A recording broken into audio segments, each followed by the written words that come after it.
There is a beautiful verse. Savai pung sang paro dharmo yato bhaktir hokshaje. Ahoitiki apratihata yayata suprasidati. That the supreme dharma or occupation for all humanity is to awaken the dormant propensity for loving service to the Supreme Lord and all living beings. Such service must be unmotivated and uninterrupted to actually satisfy the heart. This verse encapsulates the very essence of all true spiritual paths. This verse encapsulates the very essence of the purpose of human life.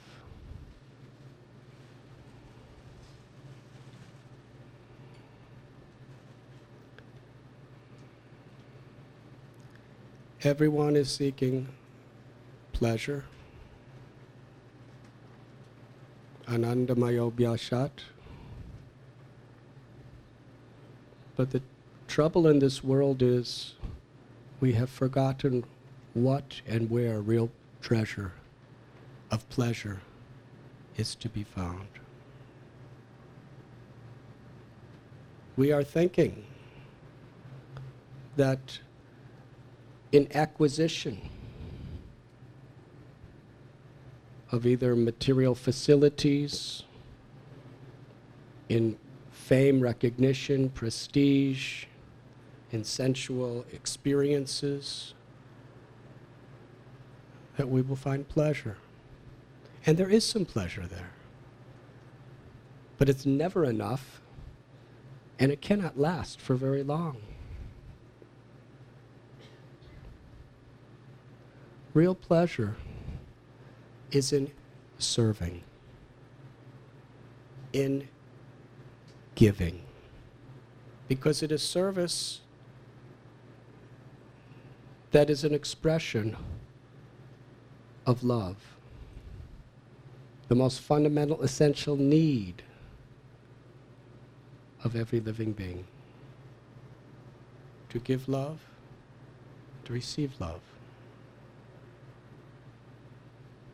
When a mother is taking care of the child, there's not much expectation of what she gets from the child.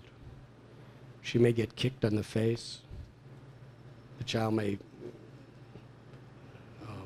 respond to the demanding calls of nature all over her clothes. But yet she gives her heart, her time, her life, her everything. And their satisfaction. Similarly in friendship, if we're always expecting from our friends something for ourselves, we'll be disappointed, because nobody can ever live up to our expectations at all times. But to the degree that we're actually giving of ourselves for the welfare of another person, there's so much more actual joy. And generally, to the degree we selflessly serve, to that degree we could recognize other people's real affection. And also we stimulate people to like us. In giving, we receive. In taking, we lose. When we give, we get in return, naturally. And what we receive is something very real, something very substantial. And the origin of this universal principle is on the spiritual platform. Spiritual life is meant for transformation. From selfishness to selflessness. From the propensity to exploit to the propensity to serve. From arrogance to humility. From hate to love. From vengefulness to forgiveness. From greed to generosity. If these transformations of character are not taking place, whatever religion, whatever spiritual path we're following, has very little spiritual substance or benefit to us. But if these qualities do become awakened and nourished within our hearts, that path is actually bringing us closer to God and to our own essence.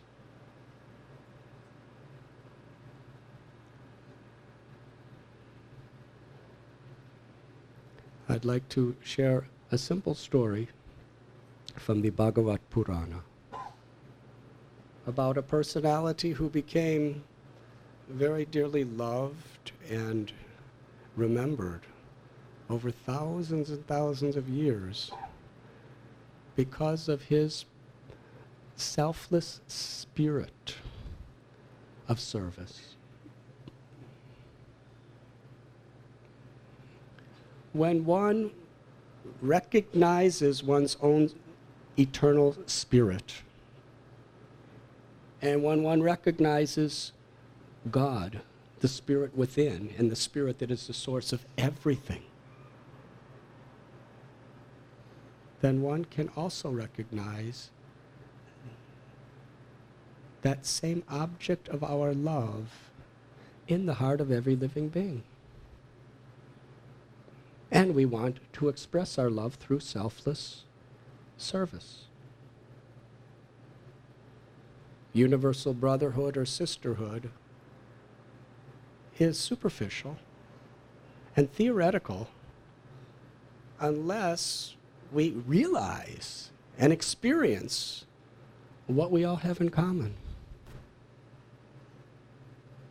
The sun planet is shining. There are innumerable sun rays emanating from the sun. And each and every particle of sun ray is of the same quality as the sun planet.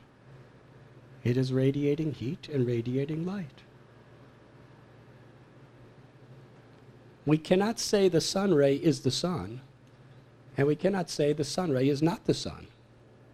It is the sun in quality, in part, but it is not the sun in quantity or in the whole. So if we recognize the light of the sun, we recognize that same quality, that same sun in every sun ray. In the Vedanta Sutra it is said, Janmad Yasya Yataha. This is a definition of God. The absolute truth is from whom everything emanates. In the 10th chapter of Bhagavad Gita, it is said, Sarvasya chaham hridishani vishno matasmitir jnanam apohanam cha. Aham sarvasya prabhavo mata sarvam pravartate iti matva bhajante mam buddha bhava samanvita. That the absolute truth is seated within the heart of every living being. That absolute truth is the source of all material and all spiritual worlds. Everything and everyone emanates from that truth. So wherever there is life, wherever there is consciousness, that is the presence of that spiritual spark, which is part of God, which is of the same essence as God. When you love God within your own heart, spontaneously, you cannot but love every living entity. whether they are black or brown or white or red or yellow in the human form of life, or whether they're Hindu or Muslim or Christian or Jewish or Sikh or Zoroastrian or Parsi or whatever, or atheists or agnostics, whether they're men or women, rich or old, whatever nationality, whether they are cows or elephants or dogs or insects or reptiles or fish or trees. We see that the spark of life is a child of God, a part of God. And there is natural love. And therefore, a natural aspiration to serve. To love means to serve. To talk about love but not have that selfless service attitude is not very substantial. To the degree you love someone, you're willing to give your life for the welfare of that person. And it is that type of willingness to sacrifice that makes life deeply meaningful and fulfilling. The story from the Bhagavad Purana is about a person named Ranti Dev.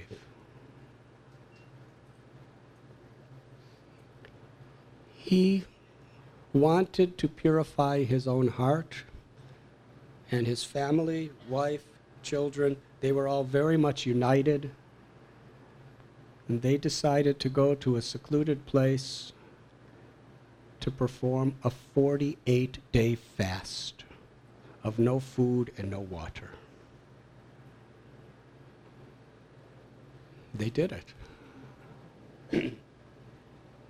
But they gauged it in such a way they knew the brink of where they could survive. So at the end of 48 days, someone came and brought to them wonderful cuisine, a food cooked very nicely, and water. They were trembling. They were about to break their fast when a priest, a Brahmin, happened to appear in this secluded place. And he said, "I'm very hungry. Do you have anything for me to eat?" So Ranti Dev fed the Brahmin to his full satisfaction. Then he sat down with his family to break the fast. At that time, a laborer, somebody who just worked in the fields, uneducated, poor man, he came to that place and he said, "Oh, you have food. I'm very hungry." Ranti Dev divided the food, served his whole family, and served this simple man to their full satisfaction. He was about to eat whatever little was left. And another person came with a pack of dogs. And he said, "I'm very hungry. Do you have anything to eat?" And Ranti Dev served him, and he said, "My dogs are really hungry, and they'll really like this too." And the dogs would go, "Ruff, ruff, ruff, ruff," in confirmation.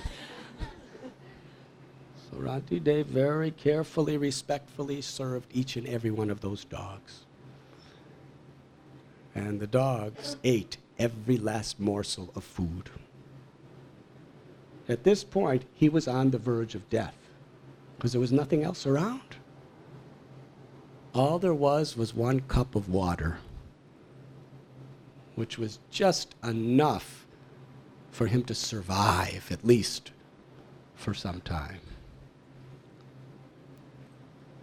As he was just at the verge of death and put the cup of water close to his lips, a Chandala, a person who was of very, very bad character, a person who was addicted to eating all kinds of wrong things and all sorts of wrong activities. He came before Auntie Dave and said, I'm really thirsty and I'm really suffering. In fact, I'm about to die. I'm a very poor man. Please give me some water. So here was Auntie Dave. This poor man was not just asking for a glass of water, he was asking for Auntie Dave's life. And he offered a prayer to the Supreme Lord. He said, my dear Lord, he had tears in his eyes. He was trembling. He said, I do not pray to you for all the 8 mystic perfections of the yoga process. Anima, lagima. I do not pray to you for mukti, for liberation from birth, death, or all sufferings. I do not pray to you for anything of this world. I offer this one prayer, that grant me this blessing. Let me remain with those who are suffering in this world, and let me sacrifice my life to alleviate them from their sufferings. This is all I want. In giving this poor man, who was so much struggling to live, this glass of water, I will forever be free from all hunger, thirst, moroseness, anxiety, depression, or illusion. And with a grateful heart, grateful for this person, he offered the cup of water to him.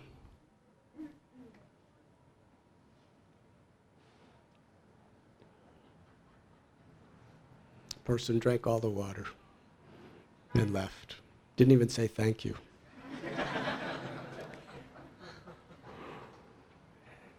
And Auntie Dave was now about to die. And he was just so grateful, so happy that he could do this. He wasn't expecting even a thank you in return. Because you see, he was not seeing a priest. He was not seeing a common laborer person. He was not seeing a dog or a sinful person.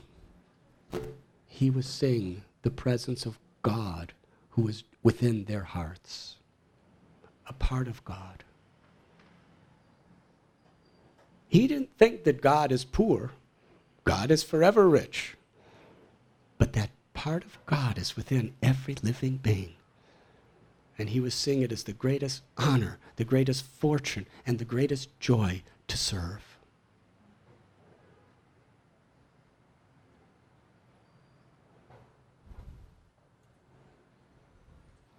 At that point,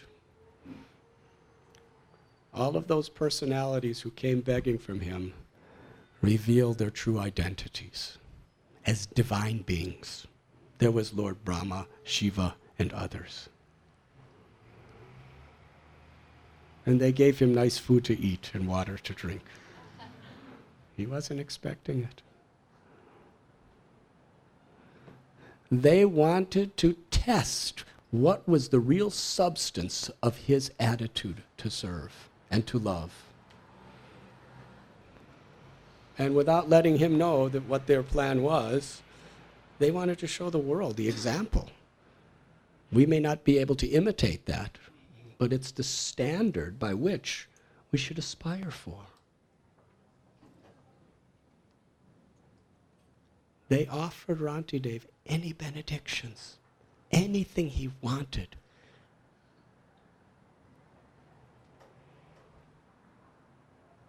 Do you know what he asked for? He only asked for the opportunity to serve. He wanted nothing else. Why? Because he understood what is really valuable. All these things are never valuable. Blessings are valuable. Gratitude is valuable. Forgiveness is valuable. The spirit to serve and to love, that is valuable.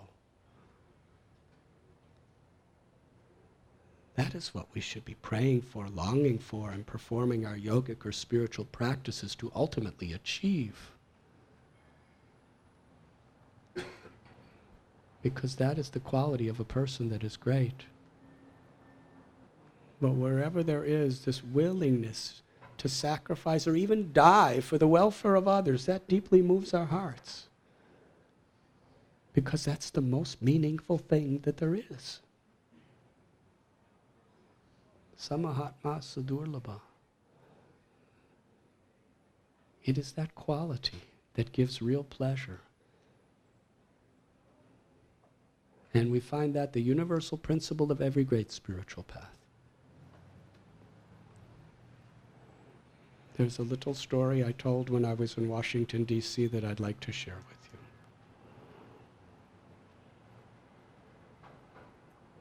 There was someone named Quraysh.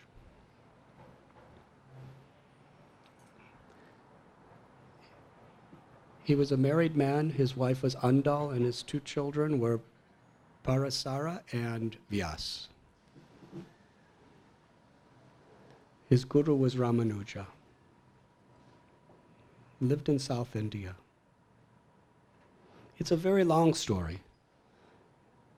It takes about 1.5 to 2 hours to tell it. But I know that you're all hungry and you don't have so much time, so I'll really, really condense it.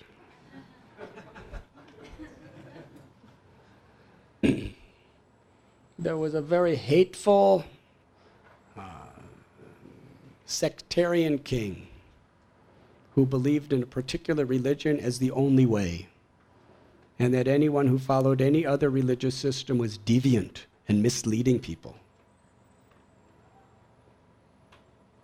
So he wanted to convert his entire kingdom to his own conception of God. Now, one of his ministers was named Chaturgram. Have any of you ever heard of Chaturgram?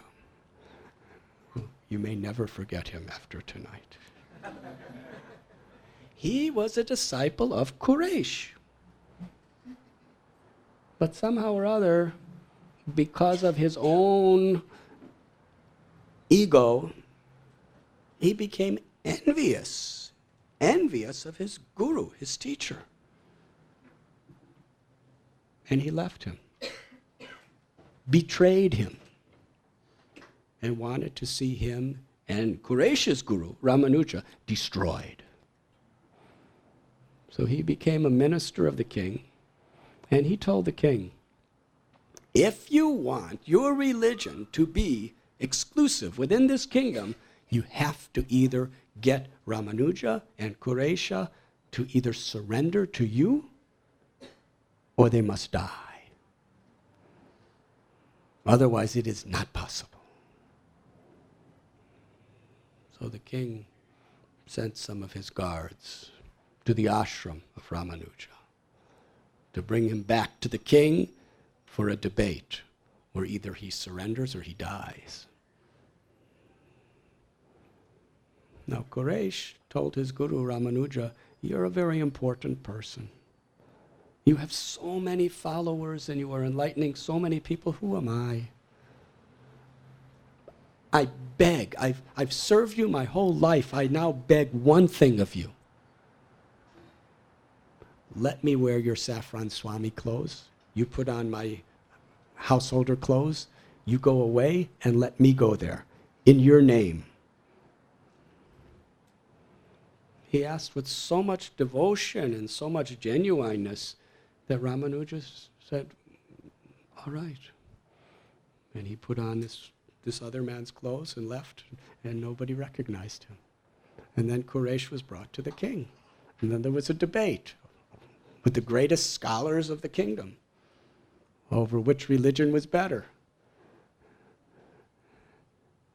And Quraysh spoke so nicely that they could not establish their sectarian ideas. He defeated them all.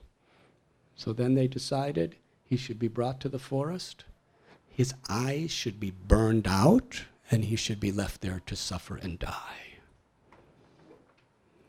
Now this is a pretty intense story, but there is a deep meaning to it.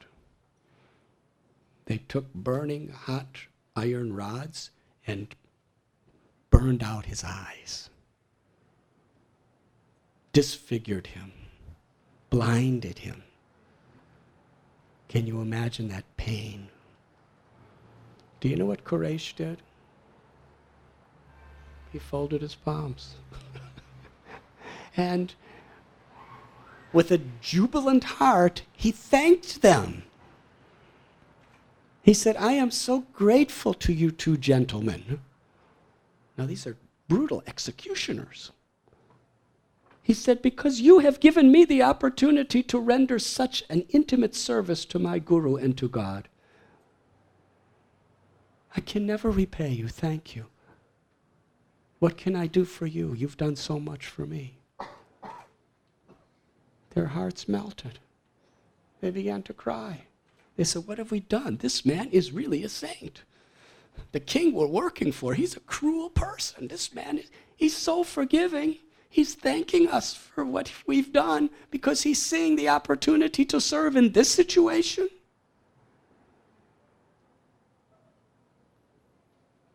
It is said in the Bible, seek and ye shall find. Knock and the door will open.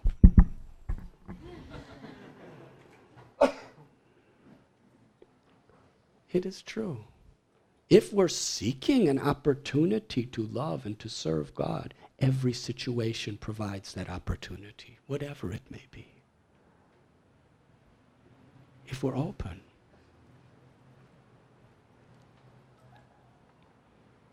So they gave him some money and they found somebody to help him and bring him secretly to a safe place. So many years passed. And ultimately Chattogram died and the king got a horrible, horrible disease and suffered and died. And then there was no more this tyranny. So Ramanuja could come out open. He was in exile. He was in exile hiding for years and years. And Ramanuja was looking for Quraysh. And he found Quraysh. And he told Quraysh that compose beautiful songs of love to God. And go to the temple in Kanchipuram. I will take you there. That temple is still there in South India. He said, offer these prayers, sing these songs you have written. Beautiful kirtan. Sing throughout the day. And the Lord will be so overwhelmed that he will appear before you and offer you any blessing. Ask him for your eyes back. So he went to Kanchipuram. How many of you have been to Kanchipuram? Please raise your hand. It's a magnificent, huge, huge temple of Varadraj. Varadraj is a name of Krishna or Vishnu, which means the bestower of blessings.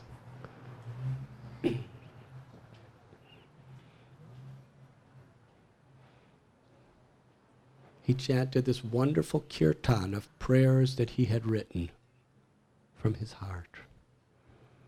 All day long. At the end of the day, the Lord spoke to him. Quraysh, I am pleased by your affection. I am subordinate to the love of my devotee. Please ask for anything. I'll give you your eyes back. The power to see. Quraysh said, will you give me anything I ask for? Said, anything, ask. Said, I have only one blessing that I petition you to fulfill. Chattogram, this disciple of mine who rejected me, who hated me, betrayed me, and wanted to see me and my guru dead. Forgive him for his sins and promote him to Vaikuntha, the spiritual world where he could live forever in divine bliss. The Lord said he's already suffering from his hellish karmas. Is that what you really want? I said, that's all I want. I said, all right, he is forgiven. He's in the spiritual world as we're speaking.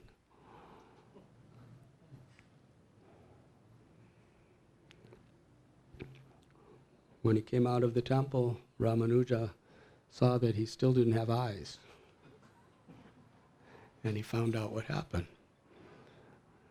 And some days later, he said, go back to the temple, sing those songs again. And ask for your eyes if the Lord gives you a benediction. So he went back to the temple. And he composed so many more beautiful prayers. And all day long he sang those prayers. The Lord spoke to him. Quresh, I'll grant you anything you like. I'm always obliged to the selfless love of my devotee. Ask for anything. Especially your eyes.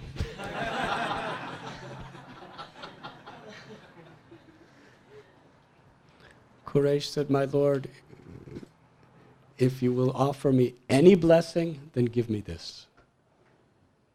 That the Chola king, who ordered me to be blinded, who persecuted and killed so many innocent people because of his sectarian ideas, forgive him and give him eternal residence in the kingdom of God, the spiritual world of Vaikuntha, where he will live forever in bliss. The Lord said, you want him to go there? Please, it is done.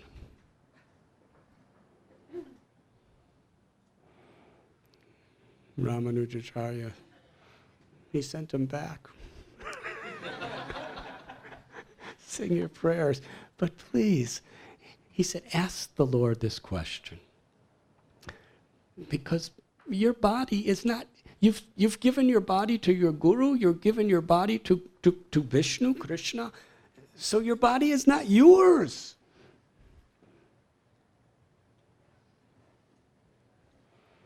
Tell the Lord that there were two very, very sacred objects that belong to your guru that you lost, that you want back.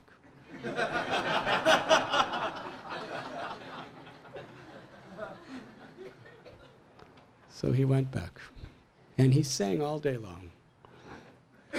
And the Lord again spoke, Quresh, I am yours. Ask for anything. But we all want you to ask for your eyes back.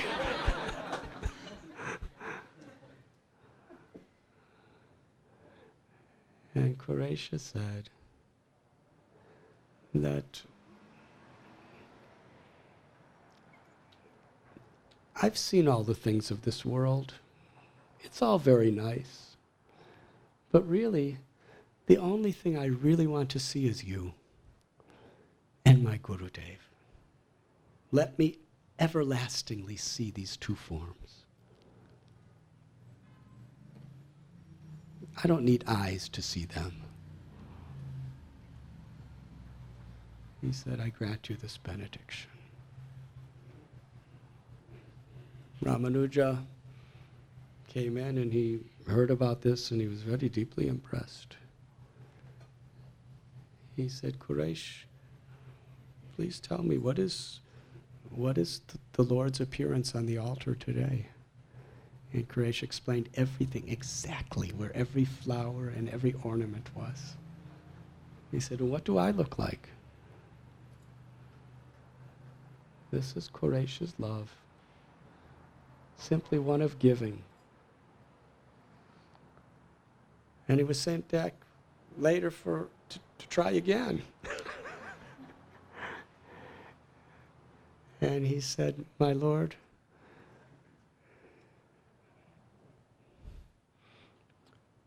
when I die, let me serve you forever in the mood of the servant of all your servants in the spiritual world, where service never ends. And grant me this benediction, that anyone who has ever helped me in my life, they will attain the highest perfection of spiritual liberation."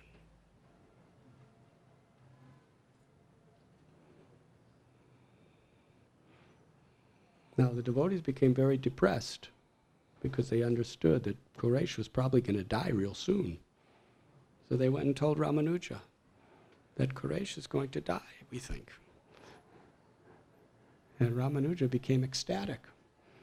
He started jumping and dancing, and people were bewildered. "We're all sad. Why are you so happy?" And he said, "Didn't you hear that benediction? That anyone who ever helped him will be promoted to the spiritual world? Well, I'm his guru, so I also helped him. Because of him, I get to go back to Krishna." This is the humility of such a great soul. Great souls always think themselves small. Small souls like to think themselves great.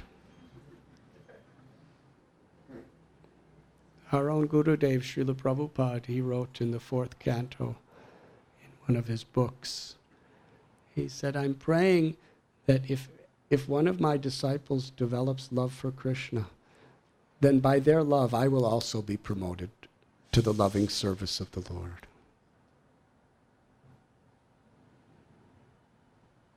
Spiritual life, whether you're a disciple, whether you're a guru, whatever your relationships are, is a life of gratitude and service.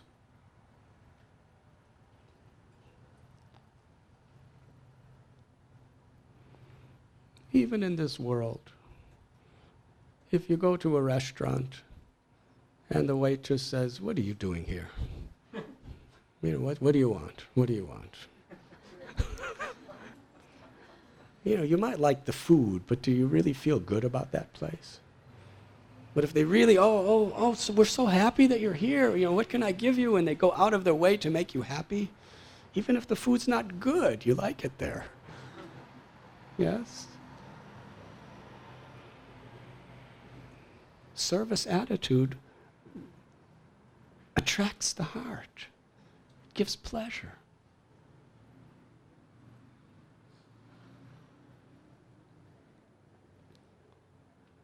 So Ramanuja then went to Quraysh's bedside and just blessed him and thanked him, and the relationship between the two was so deep and so spiritual. And then Quraysh spoke to his 2 sons. And he said, "Now, because of all this stuff that happened, I'm going to become very famous." He said, "Never be proud that you are my son. Never ever be proud that you are a disciple of the greatest guru, Ramanuja. Because if you become proud, you'll think yourself better than others. If you become proud, you'll expect for yourself. And you will not have a proper attitude of service.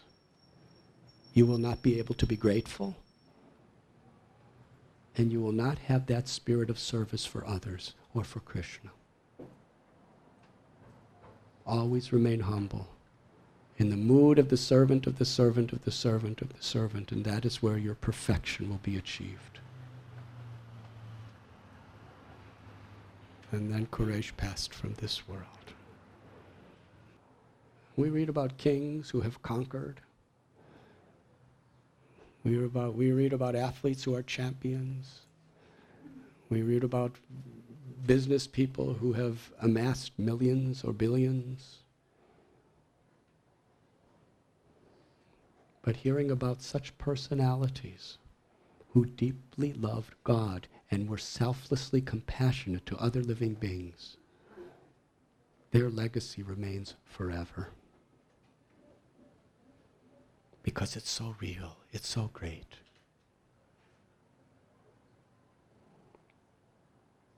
No, we cannot imitate Ranti Dev or Koresh. But we can put on the altar of our aspirations this spirit. It is said, Mahajano yena kata sapanta, that the path of truth is to follow in the footsteps of great personalities. Is there anything that is more desperately needed in the world we live than an attitude of compassion within human beings' hearts? Without it, see what problems are created. This economic crisis that America and the world is passing through, it's not due to compassionate, selfless beings. It's to the greed of human beings. That is the cause. Greed, arrogance, selfishness. It's destroying the ecology. It's destroying the economy. It's creating depression, mental illness, so many diseases, anguish in human civilization.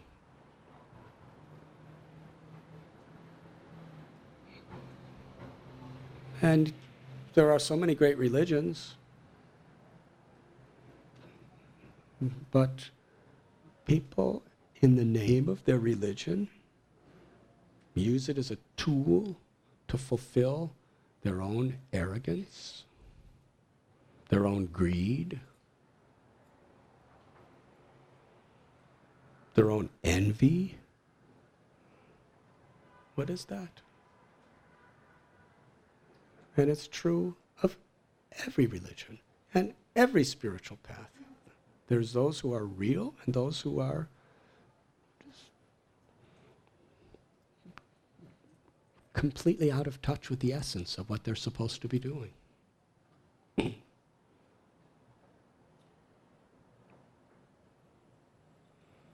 The Beatles sang a song, All You Need Is Love.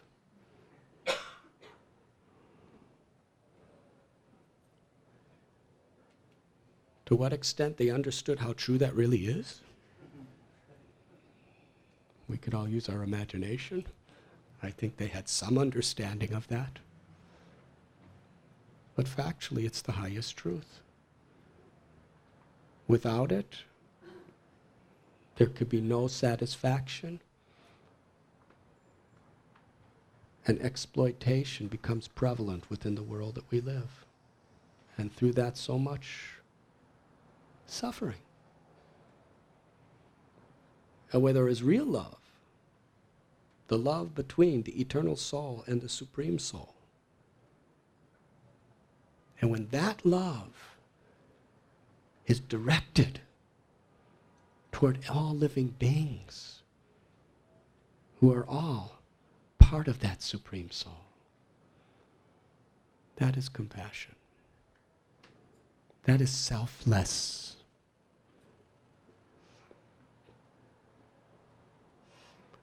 We only have a few years to live, whoever we are. Whether we live 20 years or 100 years, it's not very long. But every moment is so precious. The present moment we have at our disposal to search for, to seek, and to nourish the awakening of that love within us. That is the perfection of yoga, the perfection of religion, the perfection of life. Savai pungso paro dharmo yato bhaktir dokshaje. Ahoita ki aprati hata yagatma suprasidati. Lord Chaitanya and Lord Nityananda They descended into this world to teach a very simple message. That simply by striving to have this selfless service attitude, you will get great blessings, great empowerment. And by chanting these divine sound vibrations, we could cleanse our minds from all of the unwanted desires and aspirations and fears and aversions that are covering us. A mirror, we're meant to see ourselves. But when the mirror is covered with dust and debris, all we see is that. This chanting of Hare Krishna, Krishna Krishna, Hare Hare, Hare Rama, Rama Rama, is a transcendental vibration which cleanses the dust from the mirror of our minds. And when the mind is pure, it becomes a mirror that reflects the true glories of our essential soul, our godly qualities. And even one soul, even one such pure, liberated soul, through the power of that love, can illuminate the whole world. And we all have this opportunity. What greater thing is there to achieve than to be an instrument of divine love in our life? And it's so easy. It's so accessible. It's who we are. Thank you very much.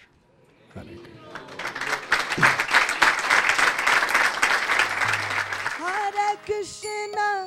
Hare Krishna, Krishna Krishna, Hare Hare, Hare Rama, Hare Rama, Rama Rama, Hare Hare. Hare Krishna,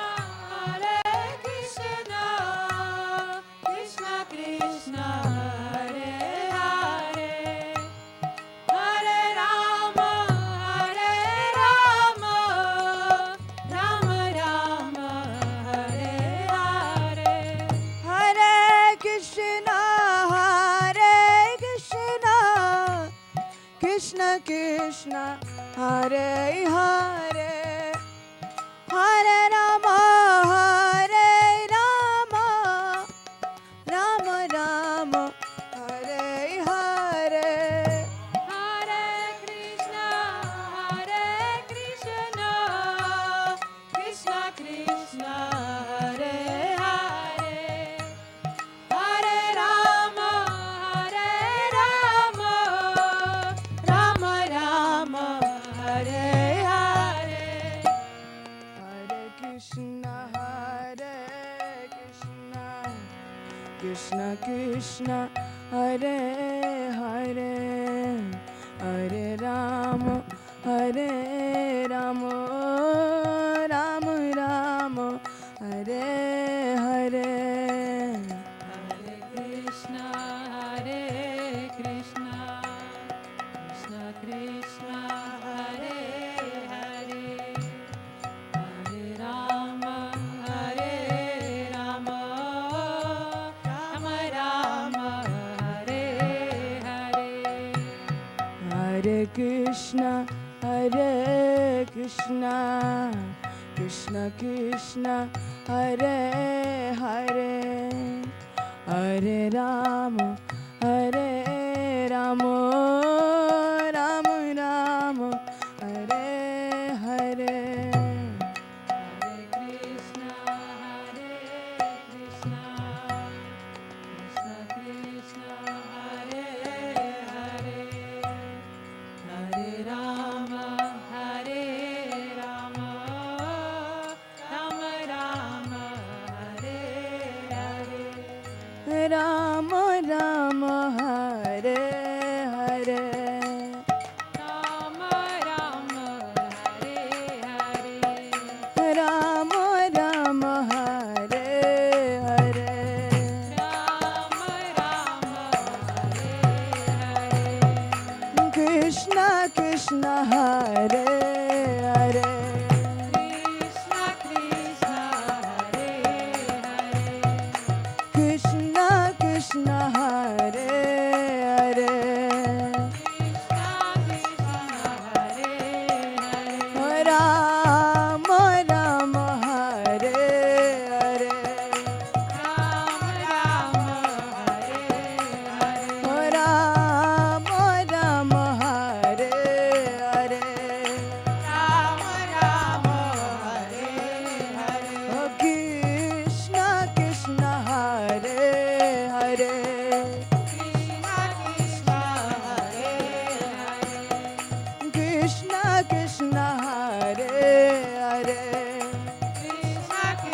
Hare Hare.